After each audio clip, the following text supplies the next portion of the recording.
परंपरा का मूल्यांकन। दोस्तों, यह एक निबंध है जिसके लेखक रामविलास शर्मा हैं। इनका जन्म उन्नाव यूपी के छोटे से गांव उचगांव असनानी में 10 अक्टूबर 1912 ईस्वी में हुआ था।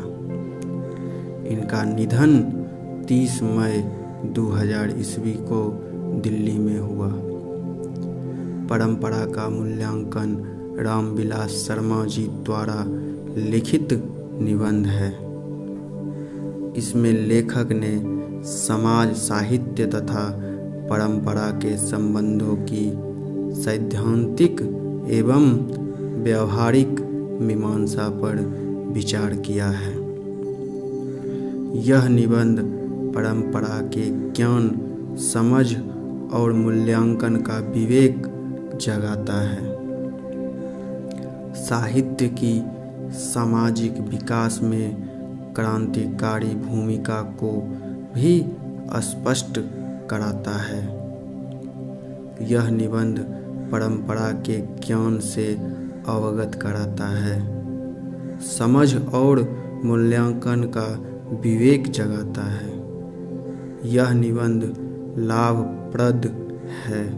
परंपरा और आधुनिकता युग के अनुसार समझ पैदा करने, विकसित करने में सार्थक मदद करती है। जो लोग साहित्य में युग परिवर्तन करना चाहते हैं, रूढ़ियाँ तोड़कर साहित्य रचना करना चाहते हैं, उनके लिए साहित्य की परंपरा का ज्ञान जरूरी है। दूसरों की नकल करके लिखा जाने वाला साहित्य अधम कोटि का होता है। विभाजित बंगला और विभाजित पंजाब की तुलना से स्पष्ट ज्ञान हो जाता है कि साहित्य परंपरा का ज्ञान कहाँ ज़्यादा है, कहाँ कम। भारत ही संसार में ऐसा देश है जहाँ राष्ट्रीयता एक जाति दूसरी जाति पर थोपी नहीं गई है। इस संस्कृति के निर्माण में देश के कवियों का महायोगदान है। रामायण एवं महाभारत इस देश की संस्कृति की ऐसी कड़ी है जिनके बिना भारतीय साहित्य की एकता भंग हो जाएगी।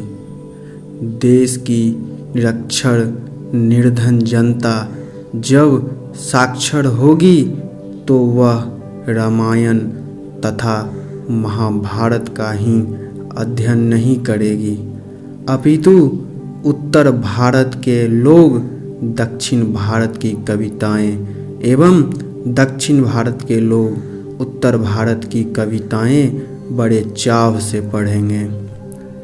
दोनों में बड़े पैमाने पर सांस्कृतिक आदान प्रदान होगा। अतः साहित्य की परंपरा का पूर्ण ज्ञान समाजवादी व्यवस्था में ही संभव है। हमारे देश की जनता जब साक्षर हो जाएगी तो व्यास और वाल्मीकि के करोड़ों पाठक होंगे।